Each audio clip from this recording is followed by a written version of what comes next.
Gracias por estar acá. Tengo la alegría de presentar a Mario y de conversar con Mario sobre su poesía. Mario estuvo hoy día a la mañana hablando de ella, mañana estará hablando sobre el lenguaje, que es como la otra cara de su trabajo, que en realidad es creo yo, y no es muy osado decirlo, es la misma cara por los dos lados, digamos, o algo así. Para abrir la conversación un poco, por lo tanto, sobre la poesía de Mario, voy a leer una pequeña cosa sobre ella y a partir de ahí la idea es ir conversando un poco, que Mario vaya leyéndonos algunos de sus poemas y que a partir de esas lecturas podamos comentar las cosas que, no voy a decir que dice su poesía, pero que hace su poesía. Eso, y luego, por supuesto, si hay alguna pregunta, podemos abrir la conversación. Eso.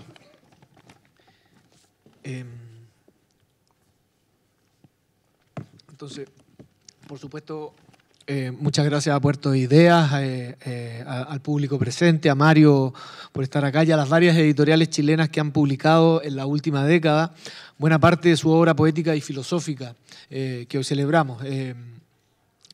Libros de poesía de Mario, sus libros de ensayo. Aquí está el Pensamiento del Poema, que tiene una segunda edición chilena. Mario, quiero decir con este dato primero, es un poeta que tiene una circulación en Chile ya sostenida hace un tiempo. Estoy pensando en reediciones de libros suyos de poesía que han hecho editoriales como Hamster, Comorevi, Bisturí 10, Castor y Pollux, entre otras. También circulan sus libros de ensayo por el Fondo de Cultura Económica. En fin, información bibliográfica está por ahí dando vueltas, pero lo que quiero decir es que se puede leer a Mario Montalbetti en Chile y me imagino que muchos de ustedes lo han hecho y quienes no, yo se los recomendaría con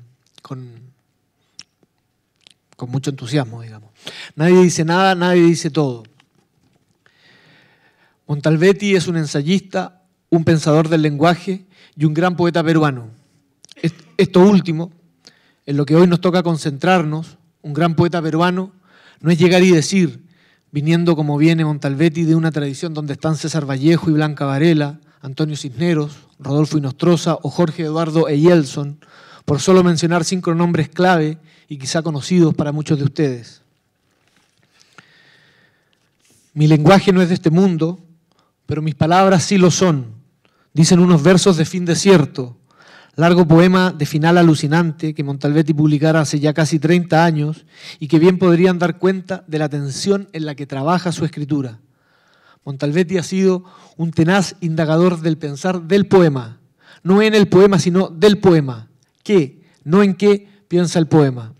Piensa las palabras con palabras y evita con sagacidad caer en trampas y vicios. Es una poesía que sabe reír, cada vez más agudamente, diría yo. Montalbetti es un investigador del lenguaje, que él distingue de la lengua con claridad. El lenguaje es una estructura biológica anterior que permite que existan las lenguas, en una de las cuales, el castellano, él mismo ha acometido una literatura de alto voltaje, sus ensayos y estudios, sus libros de poesía, donde pensamientos y palabras protagonizan recios combates. Avanzadas conceptuales, juegos reflexivos, ironías, el poema volcado sobre sí mismo para verse actuar y desde esa distancia evitar extravíos, paradojas y un humor tan repentino como corrosivo son algunas de las herramientas de las que se ha valido en 4 décadas para proyectar una poesía radical que se piensa lejos de la comunicación, de la exploración o la pretensión de explorar la realidad para concentrarse en cambio en una poética del borde del lenguaje. El poema es lingüística por otros medios, ha dicho por ahí, parafraseando a Clausewitz. Montalbetti considera que el poema no piensa porque entabla algún tipo de relación con los objetos, sino porque entabla algún tipo de relación con el lenguaje. Por lo tanto, el poema no está conectado directamente, subrayo yo esta palabra, con lo que comúnmente llamamos la realidad. Volveremos sobre esto. Leo ahora un poema suyo que da título a este encuentro. Disculpe, ¿es aquí la tabaquería? Se titula. Nadie dice todo, nadie dice nada. Lo deseable es decir poquísimo. Callar no es más radical. Callar es como raparse la cabeza. El pelo vuelve a crecer. Pero decir poquísimo, decir lo mínimo que uno puede decir, eso es lo que nos permite decir algo. Revisión 2 días después. Somos lo que sabemos. Sabemos que somos mortales. Se dicen cosas.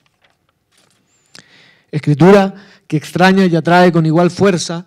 Lo más inaudito es lo lejos, lo hasta sus últimas consecuencias que lleva no solo una poesía que se vigila constantemente, sino una poesía que hace del poema, de las posibilidades y límites del poetizar mismo, el centro y motor de su quehacer. El poema es lo que el poema le hace al lenguaje, dirá. Lo que ocurre en el poema entre las palabras, no lo que esas palabras refieren de un afuera llamado mundo. Aunque igual sí, pero no directamente, como decía antes. De manera notoria, cada libro de Montalvetti, que están reunidos en ediciones que sucesivamente van creciendo y ampliando el arco de años que recogen y que se llama Lejos de mí decirles, de manera notoria, decía, en cada libro de Montalvetti y en ellos a veces cada poema inventa su forma. Es un poeta sumamente versátil. Tiene un libro largo, libros de poemas breves, un poemario que son los apuntes para las clases de un curso sobre Foucault, un poema ensayo sobre las cajas, ya volveremos a ellas, proposiciones, un ensayo en verso sobre el poema, etc. Uno podría creer, se ha creído así largamente, yo de hecho aún lo creo, o creo que lo creo, que el poema establece relaciones entre la lengua de la que bien o mal nos valemos y el mundo, o más humildemente, las cosas de este mundo. Que el poema piensa lo que nos rodea, sugiere otros órdenes para las cosas, nuevas relaciones.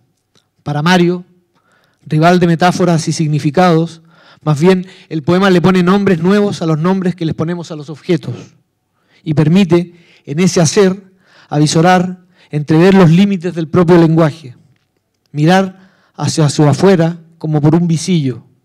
Yo diría que, sin rigideces en su práctica, al contrario, con mucha plasticidad, esta es una poesía que hace una resistencia esencial frente a la inflación de las palabras y el sobrepeso metafórico que suelen acumular como spam los discursos poéticos. Todo poema, en fin, trataría no sobre lo que dice, sino sobre cómo dice y desdice lo que dice. En ello se van los cuidados, pero no se crea que es una poesía abstracta. Al contrario, pasa de todo. Recuerdo aquí el comienzo de un poema de Vallejo. En el rincón aquel donde dormimos juntos tantas noches, ahora me he sentado a caminar. La cuja de los novios difuntos fue salcada, o tal vez, ¿qué habrá pasado? Sentarse a caminar no puede ocurrir sino en las palabras, y eso es suficiente.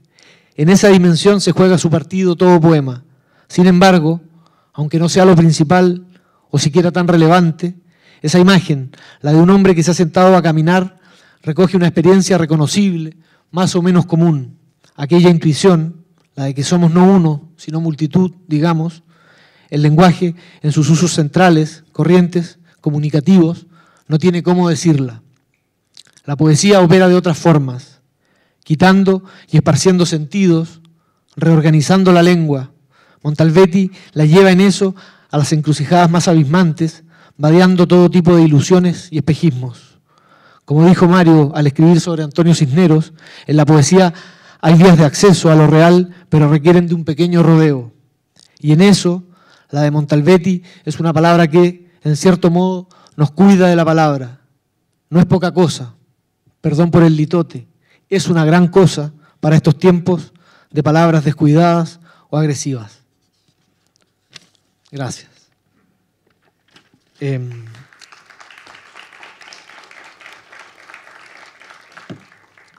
Y para ir comentando un poco estas cuestiones, Mario, te pediré que leas algunos poemas y comentes.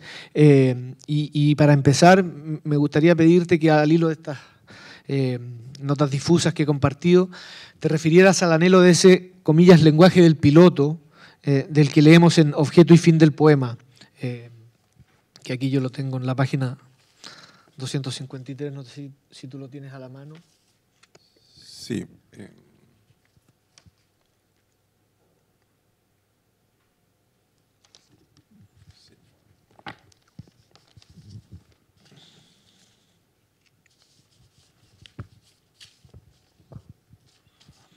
Buenas noches. Sí, objeto y fin del poema es uno de varios poemas que son como poéticas y que los incrusto en una serie de libros. Objeto y fin del poema. Es de noche y tiene que aterrizar antes de que se acabe el combustible. Así terminan todos sus poemas, tratando de expresar con un lenguaje público un sentimiento privado.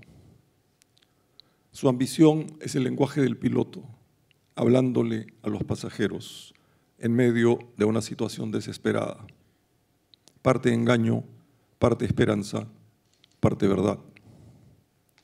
Todos los poemas terminan igual, hechos pedazos contra un cerro oscuro que no estaba en las cartas. Luego hallan los restos, el fuselaje, la cola como siempre intacta, el olor a cosa quemada consumida por el fuego, pero ninguna palabra sobrevive.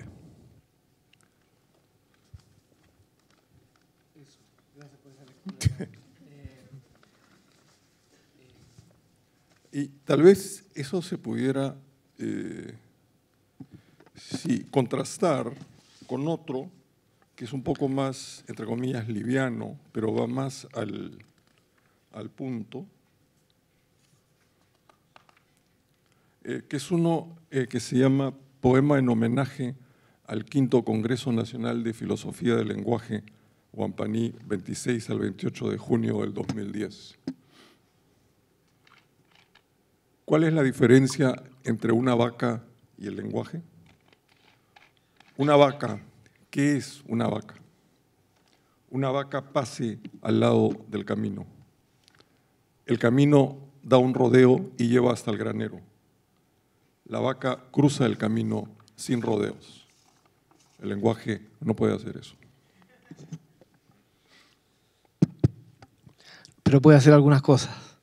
Espero, sí, que pueda hacer algunas cosas. Sí, en una entrevista a propósito, no a propósito, pero vinculado con el título de esta poesía reunida, que es Lejos de mí decirle, en una entrevista con Lucas Sánchez, que publicaba en Barbarie, en la revista Barbarie acá, dices algo sobre el fútbol y las palabras. Dices, la lengua no fue creada para comunicarse, así como el fútbol no fue inventado para meter goles. Otra cosa es que luego los hagan, eso lo agrego yo. Me gustaría conectar eso, Mario, con el poema que comentábamos recién antes de empezar esta conversación, de tu último libro, del que ya quisiera también hablar un poco más en detalle, que es Cabe la forma, un libro del 2021. Y ahí hay una sección en la mitad del libro que se llama Teorías del poema, y hay dos textos de ahí que me gustaría que nos detuviéramos. Un poco uno que a pesar de ser un libro reciente ha adquirido una cierta circulación mayor, digamos, una cierta fama, por decirlo de alguna manera, te piden que lo lean, que es el de Juan Román Riquelme, ¿no es cierto? Entonces, no sé si a propósito de eso y de esa idea del cuatro está solo. Sí. Sí, hay una relación. Me gusta mucho el fútbol. En el Perú soy hincha de un equipo del puerto que se llama el Sport Boys, que siempre digo tiene una estrella más que la República Popular China. Ha ganado 6 campeonatos. Y soy hincha de Boca, como soy hincha de Magallanes por alguna absurda razón, que es que me gustan las novelas de Ramón Díaz Heterovich. Y por lo tanto aparece Magallanes y me dice hincha de Magallanes. Y soy hincha de Boca y del Rayo Vallecano en España. En fin, no sigamos. No son equipos que se enfrentan a menudo. No, son equipos que autoderrotables, ¿no? O sea, excepto este Boca, ¿no? Sí. Bueno, este se llama La teoría del poema de Juan Román Riquelme.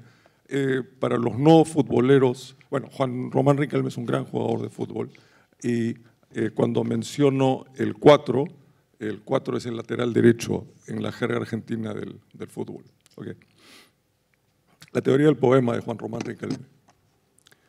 El 4 está solo, dice Juan Román Riquelme. Y esa frase es la primera parte de su teoría del poema. No se trata de un elogio de la soledad del 4, sino de un elogio de la soledad del espacio que se abre alrededor del 4. Es en la soledad que se juega el poema, pero no en la soledad de las palabras, sino en la soledad de los espacios por donde se van a mover las palabras. Cuando Juan Román Riquelme dice el 4 está solo, el 4 no está solo para orar en una ermita ni para meditar sobre la futilidad del juego. El 4 está solo, es que el espacio delante del 4 se puede abrir. ¿A qué? Al movimiento, dice Juan Román Riquelme. El movimiento exige la soledad de espacio. Esa es la primera parte. La segunda parte de la teoría del poema de Juan Román Riquelme es un símil. Si vas por la autopista y hay un atolladero, entonces doblás, dice Juan Román Riquelme, y vas por donde no hay congestión. El símil es con el poema. Si estás escribiendo un poema y ves que hay muchas palabras delante de ti, te desvías y vas por donde hay pocas. Hay quienes, a veces locos, a veces genios, ven un atolladero y se meten por ahí. Messi, Góngora, gente rara que aborrece la soledad del espacio. La dificultad del poema es que hay muchas palabras juntas y entonces nada se mueve y todo apunta al 0 a 0, el aburrimiento radical de 47 pases horizontales para que nada realmente ocurra. Esa es la teoría del poema de Juan Román Riquelme. Zinedine Zidane, pero debo buscar la referencia, había dicho algo similar. Si te dan 2 metros, cualquiera escribe bien.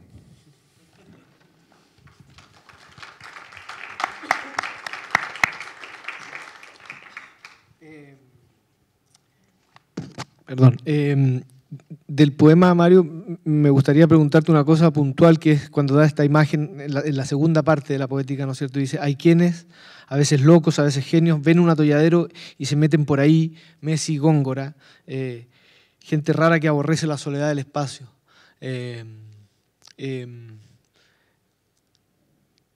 Una pregunta sería como, ¿qué otros poetas, digamos, más contemporáneos que Góngora ves que hagan eso?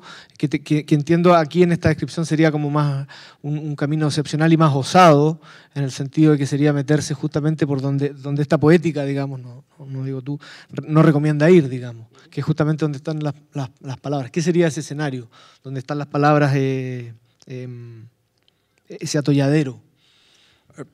Para entendernos, regreso al símil con el fútbol. Mi impresión es que en el fútbol hay jugadores que juegan con la cabeza y jugadores que juegan con los pies. No que cabeceen y los otros solamente patean, sino que los que piensan y los que piensan con los pies simplemente. Y hay una diferencia entre ambos que es notoria. Jugadores que piensan con la cabeza, Riquelme es uno de ellos. Messi piensa con los pies, juega con los pies. Y la diferencia es la siguiente. Cuando un jugador que juega con la cabeza intenta un pase y no le sale, el espectador no tiene la menor idea de qué quiso hacer, porque la pelota puede salir para cualquier lado. El jugador que juega con los pies y erra un pase, entonces se va como 15 centímetros al lado del lugar que quería hacer. Y entonces, ¿qué es lo que pasa con Messi? Messi nunca falla un pase así porque se da 45 metros a un lado. Riquelme a veces hace unas cosas sin que tú dices, ¿y este qué quiso hacer? Bueno, Vallejo es uno de esos poetas que cuando ven muchas palabras, no, se va por otro lado, ¿cierto?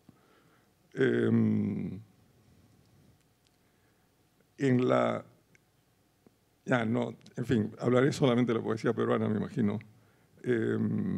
Cisneros sería una persona que juega con los pies. No es ni mejor ni peor, ¿eh? O sea, no hay ni un juicio de valor acá. Pero Nostroza jugaría con la cabeza, digamos. Sí, Nostroza con la cabeza. Claro. Pero es muy subjetivo esta distinción. Sí, bueno, este poema, como digo, forma parte de esa sección que está en la mitad de este libro, las teorías del poema, y quisiera hacer un pequeño comentario porque este que es el último libro de poesía de Mario y que no está incluido, por lo tanto, en las compilaciones que en distintos países, en distintas ediciones se han publicado bajo el nombre de Lejos de mí decirles, es un libro especialmente especial, digamos, permítanme decirlo de esa manera torpe, dentro de la poética de Mario, me parece a mí porque de alguna manera no solo me parece un punto altísimo en su producción, en su escritura, sino que el armado, la estructura del libro, todo lo que contiene, de alguna manera sintetiza el trabajo de Mario. Tiene básicamente, parte con poemas que se llama Otros Poemas, que es digamos una colección de poemas muy notables, una lectura de Trilce, hay un viaje de Bacho, por ahí en los tiempos finales del poeta Bacho, qué sé yo. Luego viene esta sección de las teorías del poema, que son varias teorías del poema. Luego vienen las proposiciones, que son dos textos relacionados que terminan hablando de un poema de Vallejo, y al final cierra con un diálogo que se llama Naufragio ante una laguna de patos, que es un punto en que en la lectura se siente un asombro que es difícil encontrar en un libro de poesía. Es por lo pronto un diálogo filosófico, está escrito a la manera de un diálogo platónico, de hecho uno de los intervinientes es Gorgias, y que comentan un pequeño poema. Entonces ese tránsito no es que sea un libro que incluye ensayos y poemas, sino que la poesía de Mario ha allanado de tal manera el espacio para que eso circule libre y en un punto indistintamente, que cabe perfectamente ahí el libro, digamos. No cabría, creo yo, la pregunta ¿qué hace ese texto ahí? Aunque cabría publicarlo por separado y yo incluso recomendaría hacer eso para que no se pierda ese texto o para ponerle la luz que merece. Y bueno, y cierra el libro con un poema de Safo. Pero es un libro donde todas estas ideas que hemos mencionado y que van apareciendo un poco en los libros de ensayo de Mario están contenidas y puestas en escena de una manera muy asombrosa. Y otro texto dentro de estas poéticas es el sobre un cuadro de Goya que se llama La teoría del poema de Francisco del Campo, y que también me pareció muy asombroso y te quería pedir que lo leyeras y comentáramos un poco de ese poema. No sé qué comentar de ese poema, pero por lo pronto abrirlo en tu lectura. Sí, lo que explica un poco la confusión siempre ha sido que yo soy por formación, soy lingüista, y luego escribo poemas. Y la gente tiene la impresión de que soy un poeta. Yo no me considero un poeta, no creo ser un poeta. Creo que soy una persona que escribe poemas y que soy esencialmente un lingüista. Y como lingüista lo que me interesa es el lenguaje. Sí, me interesa qué hace el lenguaje con nosotros, qué le hacemos, cómo se mueve, etc. Y creo que el poema es uno de los instrumentos privilegiados para entender nuestro lenguaje natural, el castellano, el aymara, lo que fuera. Y es por eso que en realidad no me interesa, va a sonar bien feo, pero en fin, lo asumo, no me interesa realmente la literatura. Lo que me interesa es cómo funciona el lenguaje, qué hace el lenguaje. Y no me siento poeta en ese sentido como Antonio Cisneros fue un poeta en el sentido de que es poeta 24 horas al día. Yo no, yo simplemente utilizo los poemas para hacer lingüística, básicamente, ¿no? Este poema es un poema extraño porque si no tienen el cuadro, es raro, pero tal vez se sostenga. ¿En qué página está? Se sostenga solo. En la página 92. 92. Vamos a ver.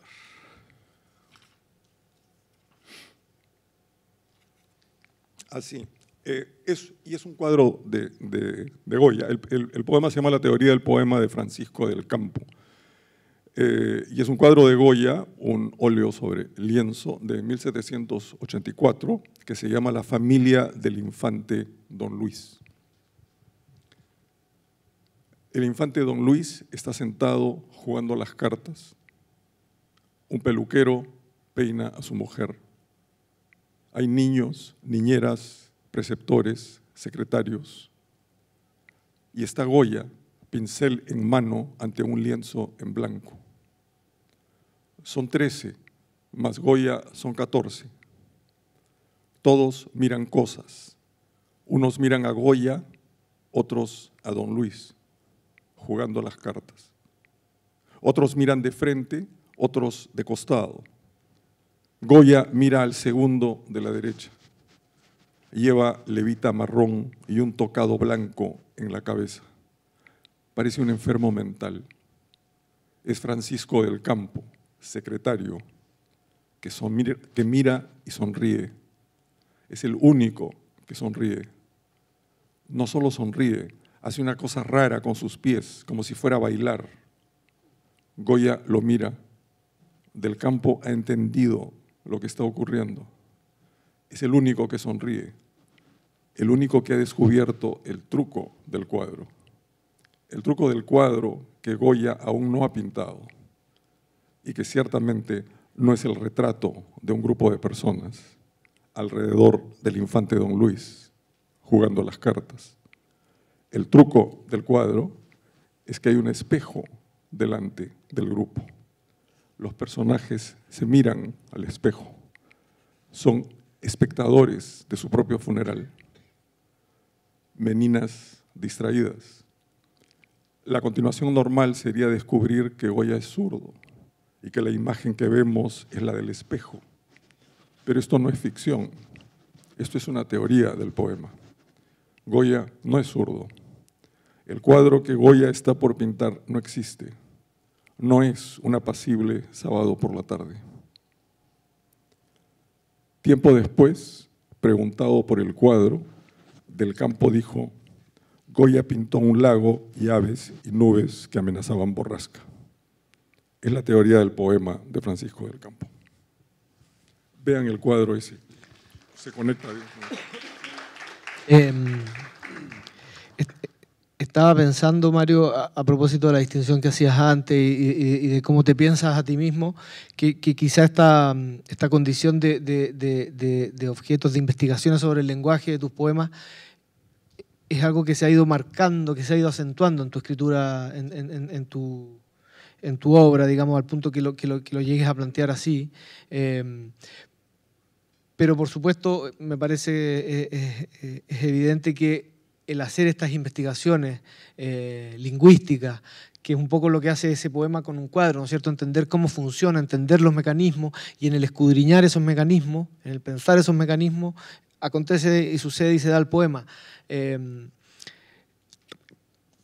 he pensado que, te pregunto si esa manera de hacer lingüística, de hacer investigaciones a través de la poesía, por supuesto que es distinto que hacerlo a través de ensayos. Se abre un espacio de mayor libertad, ¿qué te da, digamos, incluso definiéndote no como poeta, sino como lingüista que escribe poemas? ¿Qué gana la investigación lingüística al hacerse en la forma de un poema? Sí, creo que gana una cierta libertad.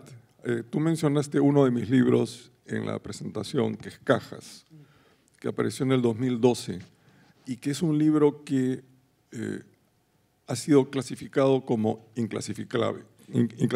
O los libreros no saben dónde ponerlo, las bibliotecarias no saben dónde colocarlo, etc.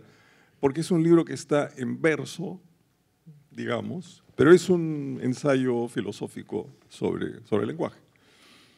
Y donde propongo que el lenguaje es como una caja que se abre, etc., y promete algo adentro, lo que fuera.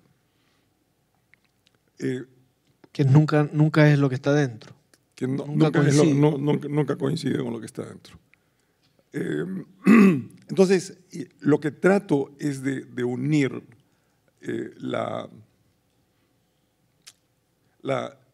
especulación filosófica, por así decirlo, pero no académica. No necesito un montón de notas a pie de página y citas textos en alemán o lo que fuera, sino esta especie de libertad que te da el poema, ¿no es cierto?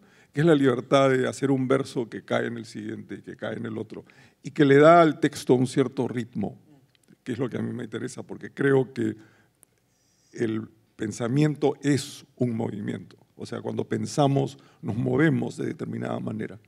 Y yo quisiera… es un poco como cuando…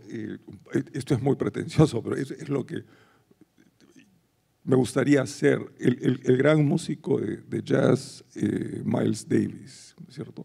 Tocaba un jazz que llamaba modal, ¿no es cierto? Y sí, creo que son modalidades las que ayudan a pensar.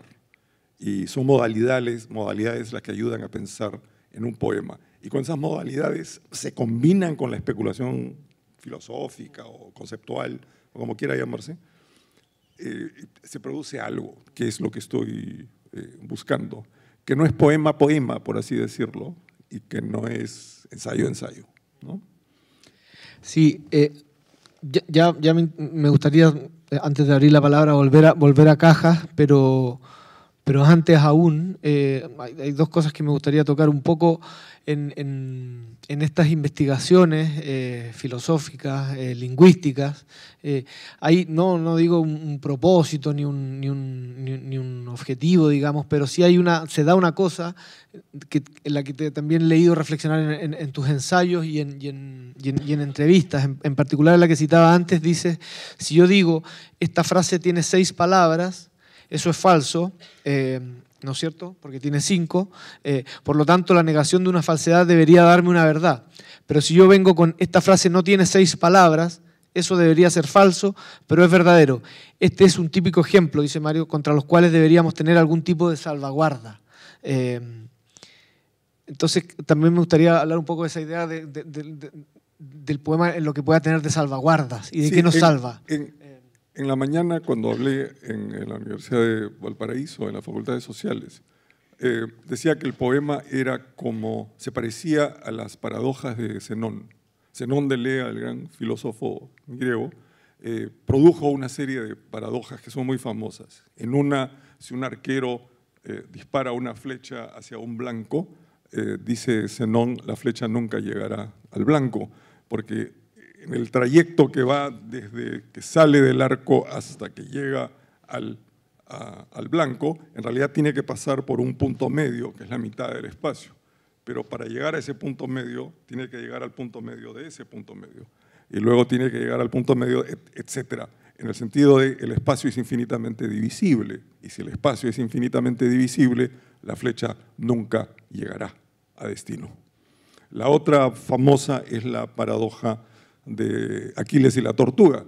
Si Aquiles le da una cierta ventaja a la tortuga, nunca va a ganar la carrera. ¿Por qué? Porque el espacio, para pasar a la tortuga, Aquiles tendrá que recorrer una cierta distancia, pero para recorrer esa distancia primero tiene que llegar a la mitad, y para llegar a esa mitad primero tiene que llegar a la otra mitad, etc.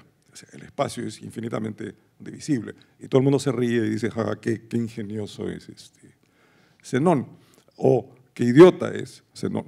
Pero como Deleuze dijo, Zenón no era tonto, ¿cierto? Entonces, la incomodidad es nuestra, es decir, ¿qué hacemos con eso?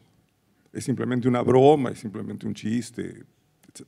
Pero lo que estaba proponiendo, dice Deleuze, lo que estaba proponiendo Zenón es otra cosa, que hay ciertas cosas que son impensables, pero que son impensables. Y Zenón lo que trataba de proponer es que el pensamiento, el movimiento es impensable. ¿Okay?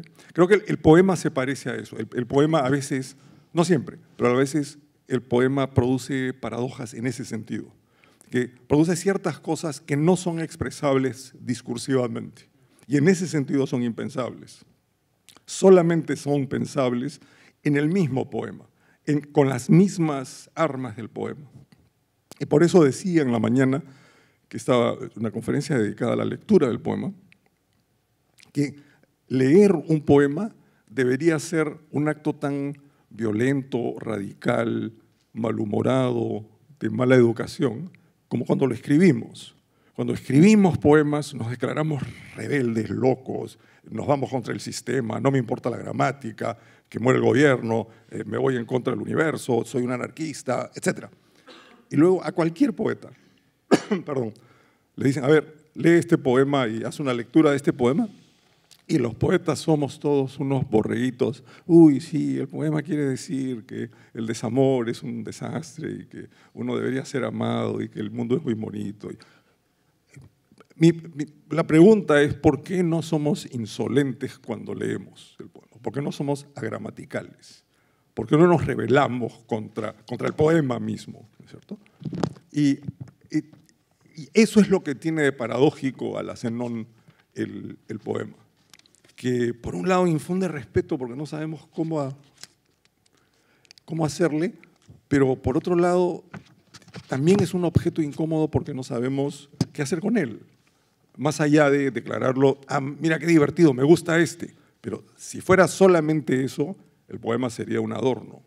Y creo que no lo es. En ese pensar, digamos, del poema y en ese funcionar a veces como salvaguarda de las propias palabras, me parece que cumple un rol, que tiene un lugar especial el humor en tu poesía. En este último libro a mí me parece que además se cobra mayor relieve y mayor vuelo en ese mismo diálogo. Hay momentos que son extraordinariamente hilarantes y que permiten el chiste a veces, pero también la paradoja. Hoy día contabas el chiste de los filósofos eslovenos del café, ¿no es cierto?, que también es muy elocuente. Entonces, quería pedirte que leyeras otro poema que se llama Traducción Radical, si te parece, para hablar un poco del humor y eso. Hay uno más gracioso. Más, bueno, entonces lee ese. ¿Cuál es? Introducción a la metafísica. Ah, bueno, sí. Que a mí me parece gracioso. La gente no lo toma como gracioso, pero me parece muy gracioso. Hay peruanos. Fue escrito en el espíritu y que es una especie de de parodia de la introducción a la metafísica de Heidegger. Entonces, ese es un poema que comienza diciendo, ¿por qué hay peruanos en lugar de no haber peruanos? Tal vez sea una pregunta arbitraria, tal vez no, pero esa es la pregunta que los peruanos nos hacemos a lo largo de nuestro pasaje histórico por el tiempo. ¿Por qué hay peruanos en lugar de no haber peruanos? Algunos nunca se hacen la pregunta, pero la pregunta está ahí. Algunos la cambian por otra. ¿Por qué adoramos al felino en lugar de no adorar al felino? Pero no es lo mismo. La primera pregunta es ¿por qué hay peruanos en lugar de no haber peruanos? No todos nos hemos hecho la pregunta, pero todos hemos sido tocados por la pregunta en algún momento de nuestras vidas, sin saber exactamente de qué se trata. En momentos de gran desesperación, por ejemplo, cuando vemos cómicos en televisión, cuando escuchamos hablar a las autoridades políticas, militares, sobre todo a las eclesiásticas, cuando asistimos a un partido de fútbol, cuando leemos los diarios, cuando el sentido de las cosas se oscurece verdaderamente, entonces surge la pregunta, ¿por qué hay peruanos en lugar de no haber peruanos? La pregunta tal vez suene una sola vez en nuestras vidas, como el tañido de una campana que luego desaparece, pero todos la reconocen. Por eso, en el fondo, se trata de una pregunta gozosa. Cuando la hacemos, todo a nuestro alrededor se transforma, todo se vuelve más fácil de entender. ¿Por qué hay peruanos en lugar de no haber peruanos? Esa es la pregunta que se repite, esa es la pregunta que nos acompaña, la pregunta que llevamos con nosotros como quien lleva un atado de ajos a la cocina. Ningún peruano sabe la respuesta, pero la pregunta nos permite comer, hablar y tener algo que contarle a nuestros hijos. Eso me parece muy gracioso. Pero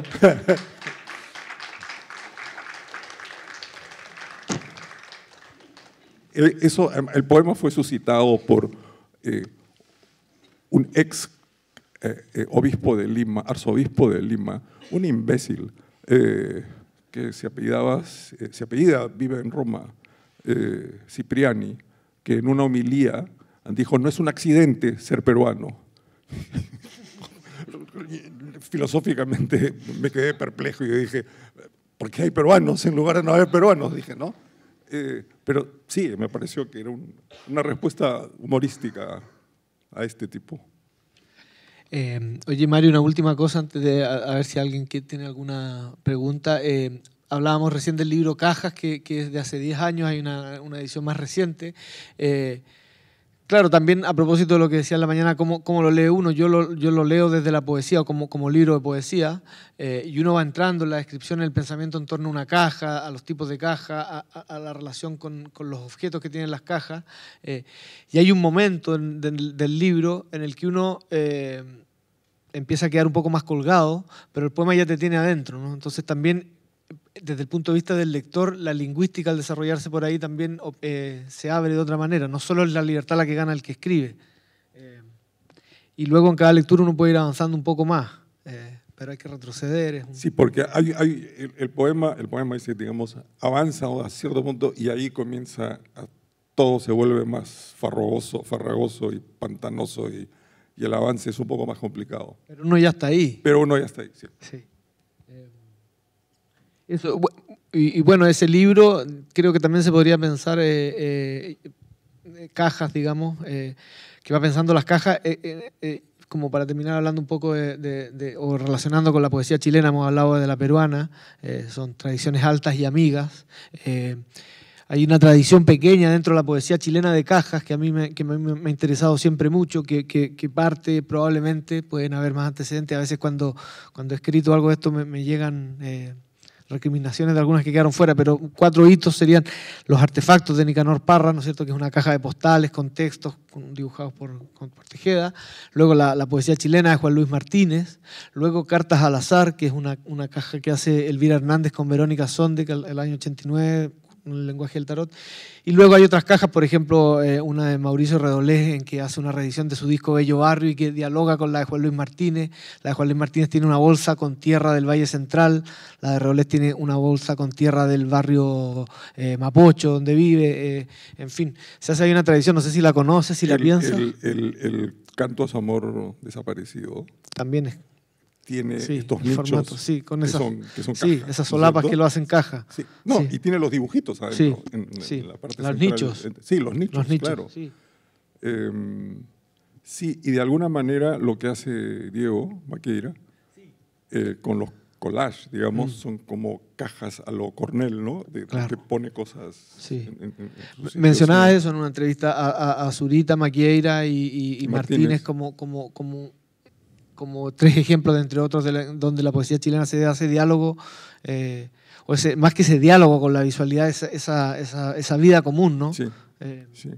Pero ese es un periodo privilegiado de la poesía chilena, ¿no? De los que Martínez creo que nace en el 47, 48, pero el resto nace en los 50. En los 50, sí. Zurita el 50, Elvira el 52.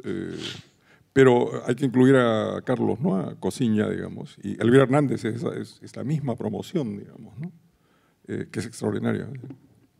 Bueno, te iba a preguntar por alguna de tus lecturas de poesía chilena, pero ya aparecen ahí en esta misma conversación, ¿no es cierto?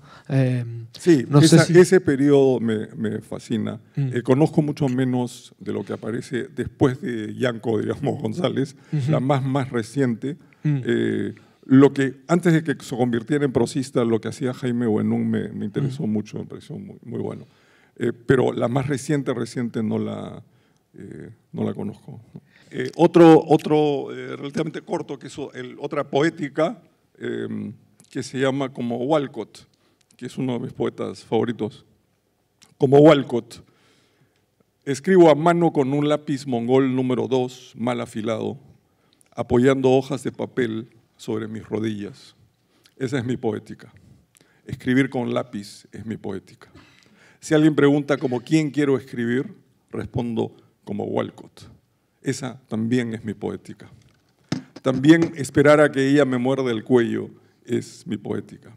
La salobre oscuridad del mar, la insistencia de sus golpes y el aire húmedo encima, lleno de pliegues, es mi poética. Ella pregunta como quién quiero escribir y yo respondo, no sé, como Walcott. O más bien mi poética es di algo visceral de una buena vez, como en la ópera, sin esperar que ocurra una muerte especialmente interesante al final. Es mi poética. Lo del lápiz mal afilado es indispensable para mi poética. Solo así quedan marcas en las hojas de papel una vez que las letras se borran y las palabras ya no se entienden o han pasado de moda o cualquier otra cosa. Muchas gracias. Muchas gracias, Mario. Muchas gracias, Mario, a ti por la conversación, por la lectura y por estar acá. Otro aplauso, digamos, para Mario y gracias por haber venido y por estar acá. Hasta luego.